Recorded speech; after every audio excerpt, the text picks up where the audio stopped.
Good morning.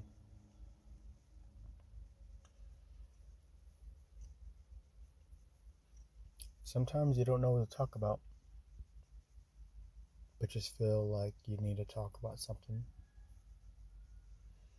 Maybe get things off the brain, get it out of your head.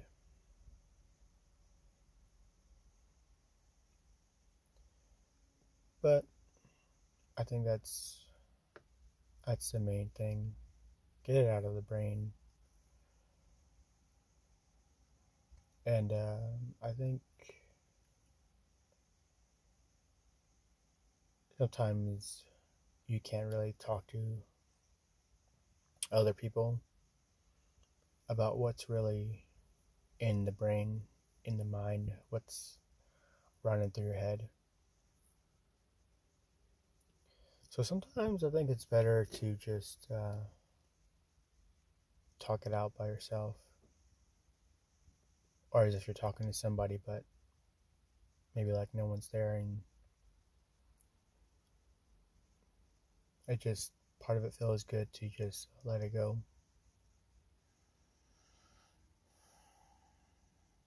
But the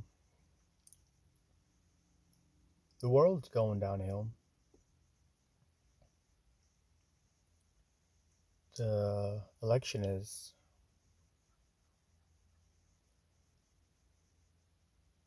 what you would say a dumpster fire. There's no integrity in any of the government, in any of our systems. Everything is winding down.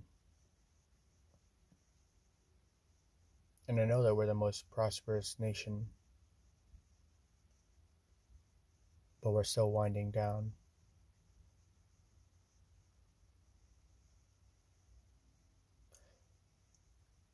I can only think of it like a millionaire becoming what I would say, a thousandaire when I was a kid. I would say a thousandaire.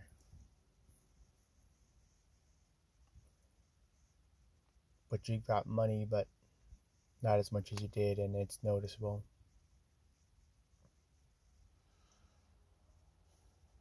And the more that I live this life that I've been given, the more I realize the only things that actually matter in life, it's not money.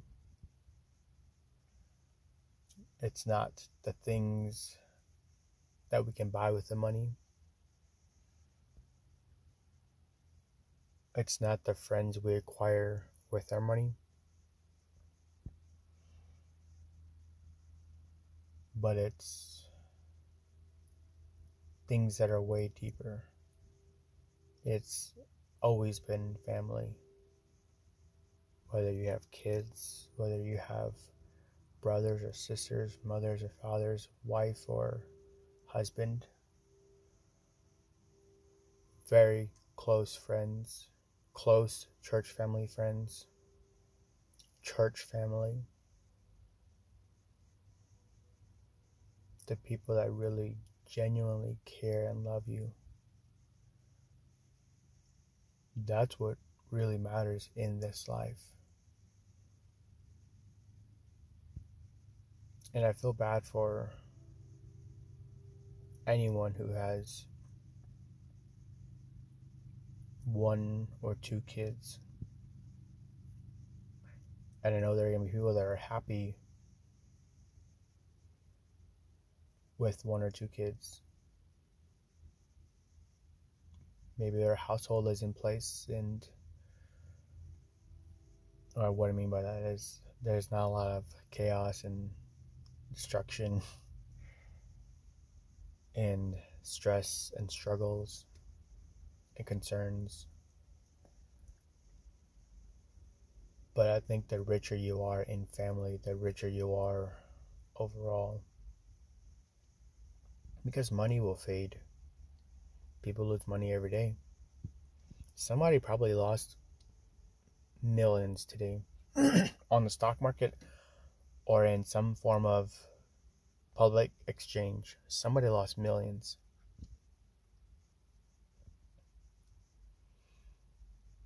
And it's never coming back to them.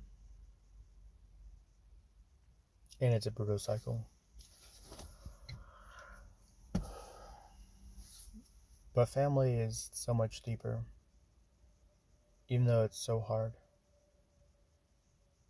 to love everyone equally and to the best of your abilities as selflessly as you can.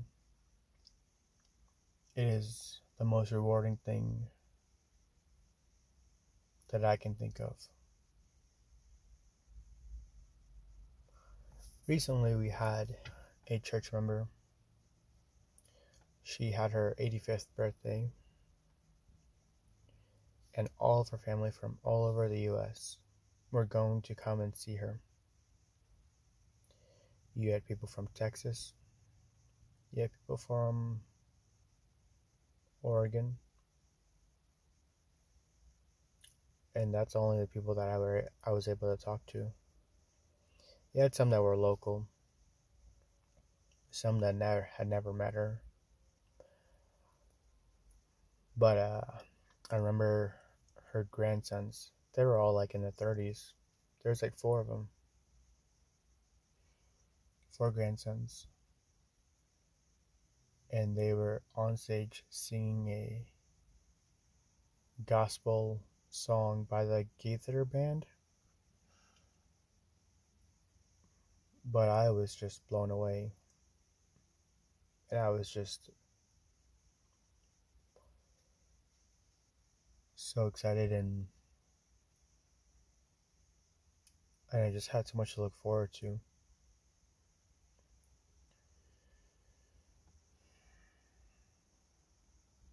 You know, also the Bible, like, who would I think of exactly? Jacob. Jacob had 12 sons. Yes, they were through different women, but he still had 12 sons. And I'm pretty sure he was well off. Well off enough to happily feed his children and his servants and his animals and have land. But more than that, he had workers, he had sons that would defend him and take care of the household and the things around the farm. Sure, they weren't like super reliable because they had envy in their hearts toward Joseph, but it wasn't always that way.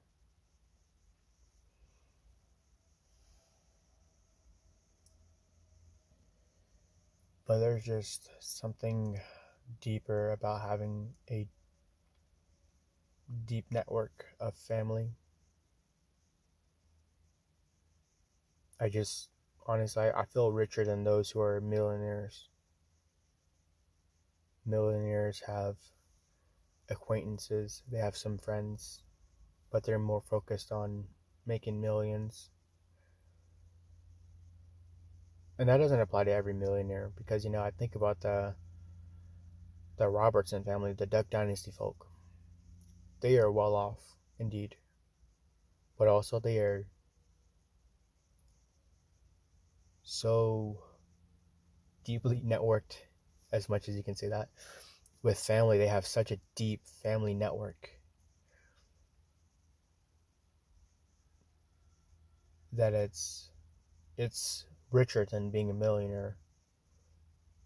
I mean, if you've ever watched some of the episodes, I mean, you got the grandpa, you got the grandpa's brother, you got the grandpa's wife, and then there's family that aren't even on the show.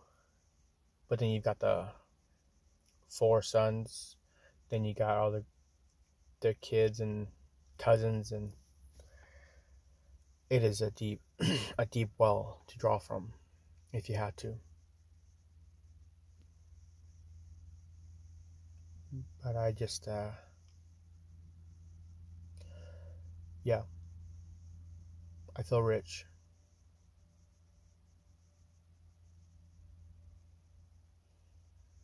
And I think, though I'm not physically rich with money, I think without the hardship, I would. I would easily take for granted my wealth in family and friends and church family. But that's also to say I don't know. I mean I could not either, you know. I could be well off and still be so deeply connected with my family.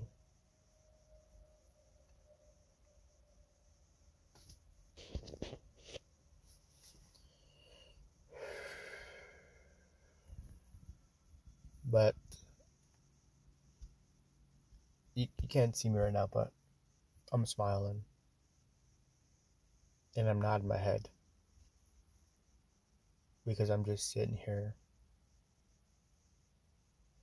smelling my fart.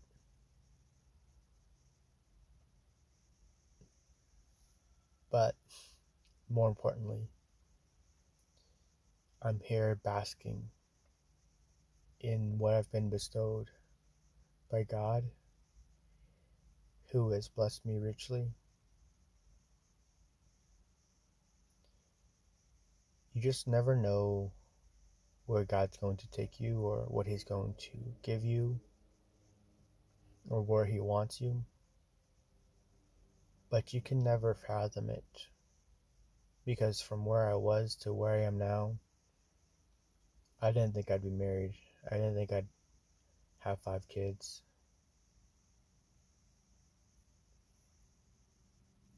I didn't think I'd be so intertwined with friends and family that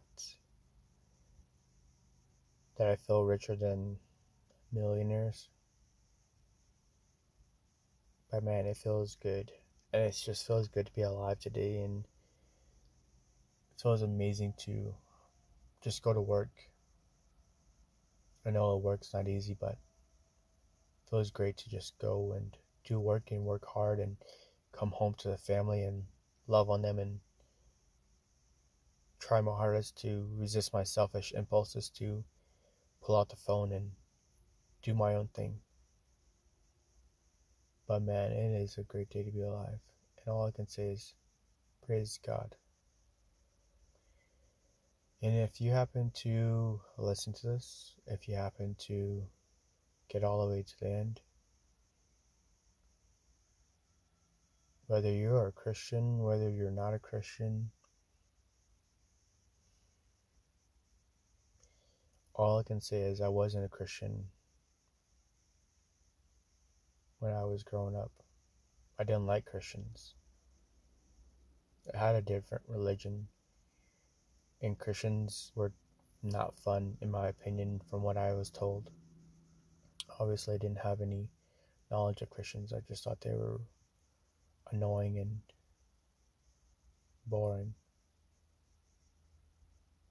But I'll tell you that in college, my life changed when I accepted Jesus, when I started becoming more lenient towards his teachings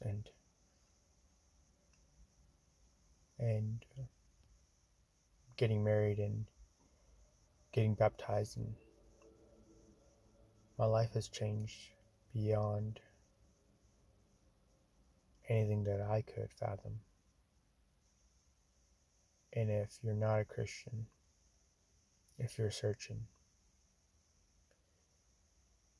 you should keep searching. And you should legitimately, like, actually talk and ask people, talk to people who are Christians. Yes, they have a bias, but there are some Christians who will legitimately talk to you in good faith and reason with you. But more importantly, if you're so curious, if there's a God, I implore you to ask that God that you're so curious about. Ask him if he's real.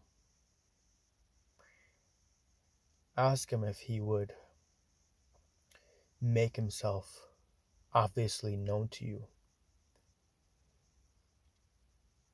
And if you're searching with a diligent heart, with a intentionally curious, you actually want to know this God, and you're not just mocking him, but you're actually curious, I promise you, I promise you that he will reveal himself, and he will show you that he exists. And it's not anything that you would ever think about, that you could ever think about and put it in words. It will just be the most mind-blowing thing that you will ever know, experience, feel. And for those of you that are Christians, I would just say, please continue. As hard as life is, as hard as everything is, just continue in the Lord, in the work that you're doing. And if you're thinking about quitting, I commend you for not,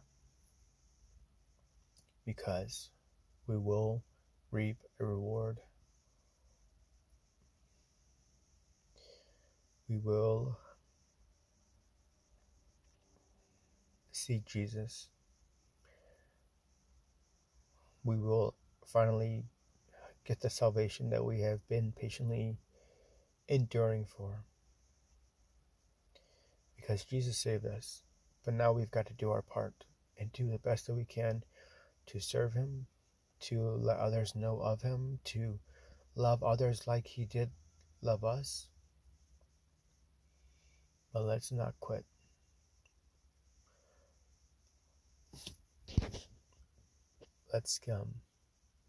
Let's do this job to the best of our abilities, as hard as it is. Thank you for listening.